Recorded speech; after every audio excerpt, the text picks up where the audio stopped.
Assalamualaikum warahmatullahi wabarakatuh, sahabat-sahabat sekalian, teman-teman MBGB Channel. Kali ini MBGB Channel mau nyoroti berita hari ini tentang Pilkada 2020. Kebetulan atau sudah ditetapkan tanggal 9 Desember tahun ini ya, hari Rabu. Nggak tahu ini Rabu apa deh ya, hari Rabu 9 Desember 2020. Bagaimana teknisnya? Tentu berbeda dengan pilkada sebelumnya. Kenapa? Karena tahun ini bertepatan dengan lagi maraknya pandemi COVID-19. Jadi mau nggak mau kita juga harus menyesuaikan dengan kondisi yang ada. Nggak boleh dilawan, apalagi diundurin. Itu memakan biaya lagi. Nah, saya menyoroti beberapa pemberitaan media terkait Pilkada 2020. Yuk kita lihat bareng-bareng bagaimana media memberitakan gelaran. Nah, coba kita cari tema Pilkada serentak 2020. Seheboh apakah berita tentang pencoblosan tahun ini? Klik coba. Kita lihat di berita utama ini ada judul begini cara mencoblos yang benar di Pilkada serentak 9 Desember 2020. Ini diberitakan oleh lensapurbolinggo.com. Sedangkan di Tribun News ini memberitakan tentang hari ini Pilkada 2020 digelar, simak panduan dan tata cara mencoblos. Untuk Okezone ini menyoroti tentang siapa kepala daerah terpilih. Saksikan Pilkada serentak dan titik-titik itu nanti hasilnya kali ya. Terus Kompas Pilkada serentak 9 Desember 2020. Ini aturan libur bagi pekerja. Jadi kita bahas satu ya. Kita buka dulu yang dari lensapurbolinggo.com. Coba kita buka apa beritanya.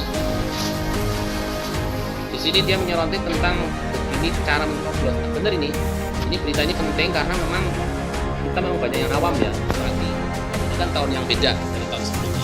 Bagaimana kita mencoblos surat suara?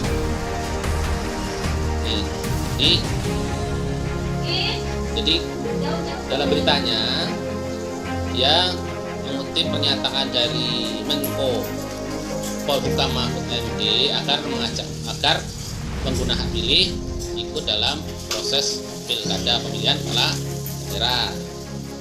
Nah, apa yang beliau inginkan atau beliau ajak? Beliau meminta agar pemilih menerapkan protokol kesehatan pada pelaksanaan pilkada yang dilangsungkan hari ini, Rabu 9 Desember 2020. Nah, terus kita baca lagi. Tolong di hari H tanggal 9 itu datang berbondong-bondong ke TPS sesuai dengan jadwal yang sudah ditentukan oleh KPU dan ikuti protokol kesehatan yang ditentukan oleh KPU. Pesan Pak Menko Polhukam, Jakarta, Sabtu 5 Desember 2020. Ya benar, protokol kesehatan harus tetap dijaga ya. Nah, sekarang lagi rawan virus. Kalau nggak mematuhi protokol, bahaya guys. Jadi pesan intinya memberitahukan bahwa hari ini adalah ada Pilkada serentak. Kita lihat lagi berita selanjutnya. Kita klik lagi. Ini dari mtribunnews.com. Sama pemberitaannya tentang panduan dan tata cara mencoblos. Apa ini beritanya? Tata caranya gimana? Coba kita lihat. Nah, yang benar-benar ini.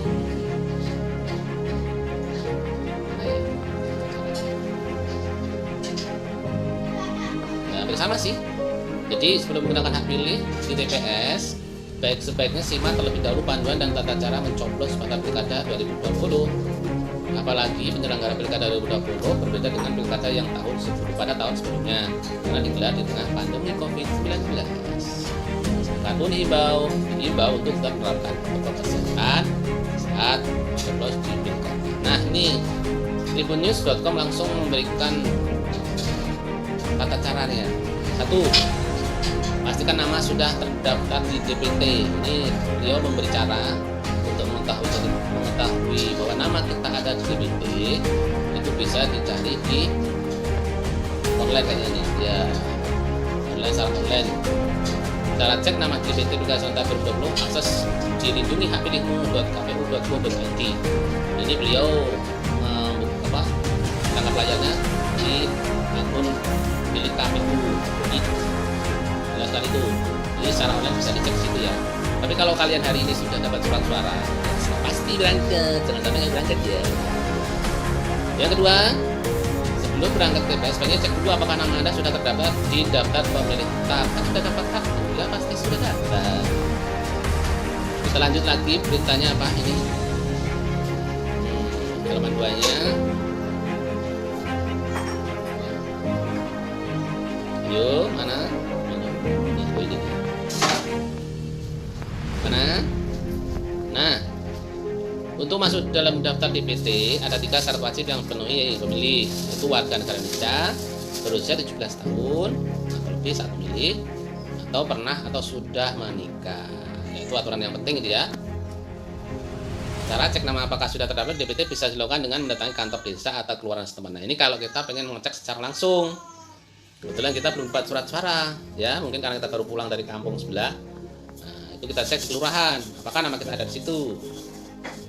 Nantinya petugas kantor desa kelurahan domisili akan membantu pemilih untuk mengecek terdaftaran mereka dalam DPT pemilu 2019. Jadi kalau kalian sudah ada di 2019 berarti insya Allah 2020 sudah ada. Yang kedua, datang ke TPS.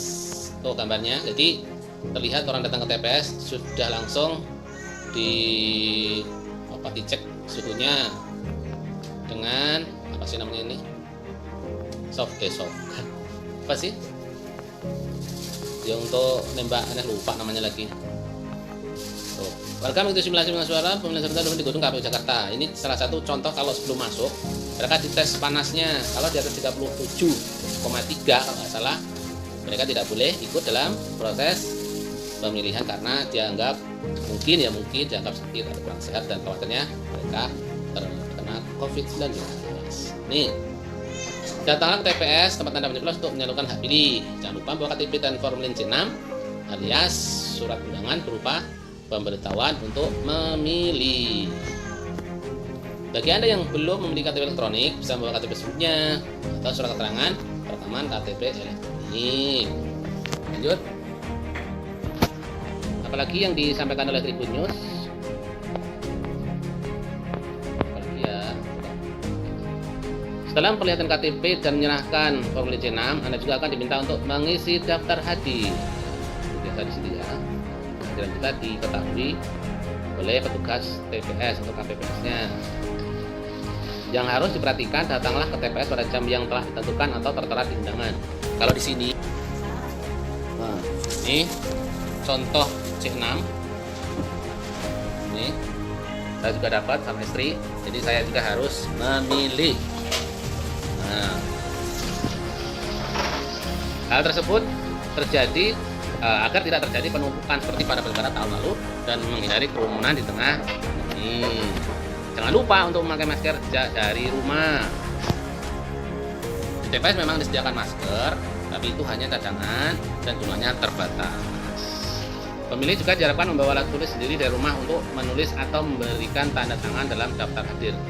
Itu tadi, untuk mencegah persebaran COVID-19, kita diharapkan membawa alat tulis sendiri untuk menulis nama kita dan tanda tangan, serta untuk nyoblos nanti, ya, nyoblos kata saudara-saudara ya. Jadi untuk menghindari ketularan virus atau penularan virus, kita memakai alat kita sendiri. Jangan juga cuci tangan atau pakai hand sanitizer sebelum masuki. Insya Allah nanti di sana disediakan ya di TPS. Nomor 3 tunggu giliran. Itu kan sudah ada undangannya, jadi ngantri. Jangan berebut kayak di pasar murah ya. Ya, ini kita harus ikuti protokolnya biar kita semua aman, selamat dan tercapai tujuan kita dalam pilkada serentak. Tetap jaga jarak dengan pemilih lain 1 minggu minimal 1 meter sehingga tidak terjadi kerumunan. Sembari menunggu, Anda bisa mantapkan kembali siapa yang akan dipilih dalam pilkada. Oh iya, pilih siapa ya? Ini semua sesuai dengan dimana kita akan melakukan pemilihan.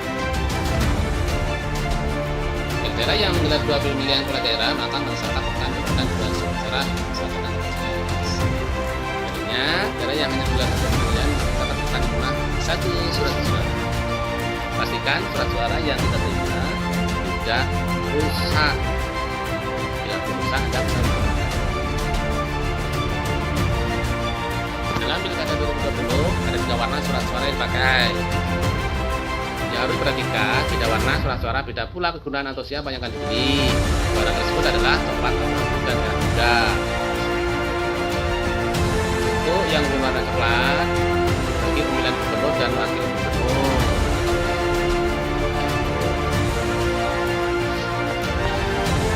Untuk warna abu pemilihan bupati dan bupati, wali kota dan wakil wali kota.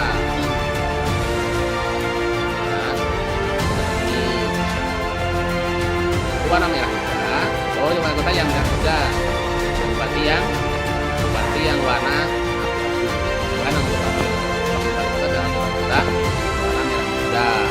Ya. Nah, situ lihat bentuknya, di situ sudah ada. Nah,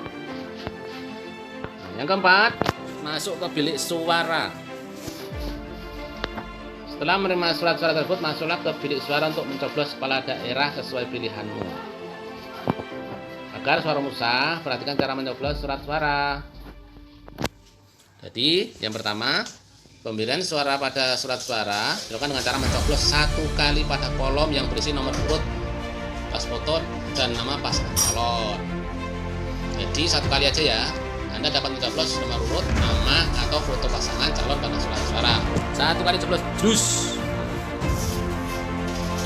Yang dipakai adalah paku atau paku yang telah disediakan oleh petugas dan disterilisasi secara berkala dengan disebutkan. Oh, kita akan disediakan paku. Saat mencoblos, masyarakat juga wajib menggunakan sarung tangan sekali yang juga disediakan petugas. Selesai mencoblos. Setelah selesai mencoblos, lipat surat suara sesuai petunjuk. Di situ keluar dari bilik suara dan masukkan surat suara ke kotak yang tersedia. Buang sarung tangan sekali pakai tempat yang telah disediakan, jadi nggak dipakai yang lain. Setelah pemilih yang selesai mencoblos tidak lagi mencelupkan jari ke dalam botol tinta. Di tintanya akan diteteskan oleh petugas. Ya, ini juga untuk menjaga keamanan kita ya. Jadi nanti kalau biasanya kita nyelupin di wadah ini nanti petugasnya yang akan meneteskan di dalam wadah. Ini tiba Anda telah menggunakan suara di pilkada 2020. Nah, jadi pastikan kita hari ini ikut nyoblos seperti yang disampaikan di ikut ya. Jadi kalau kita golput saya nggak ada yang pilih, nanti kita pilih siapa kita nggak. Jangan pilihan kita sesuai dengan hati kita.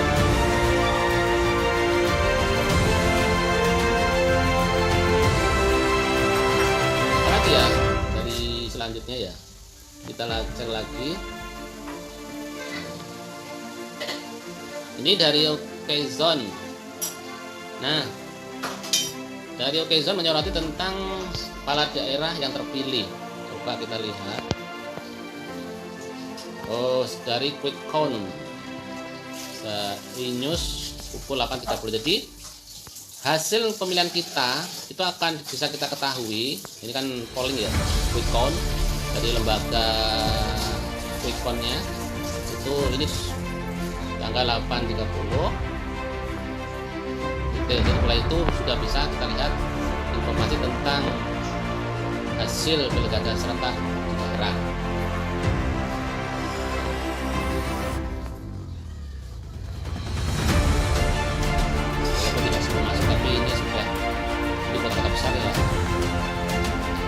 Jadi kita bisa melihat di e-news, di televisi e-news itu akan ditayangkan hasil quick-count atau hasil hitung cepat dari pilkada. Di sini jadwalnya jam 14.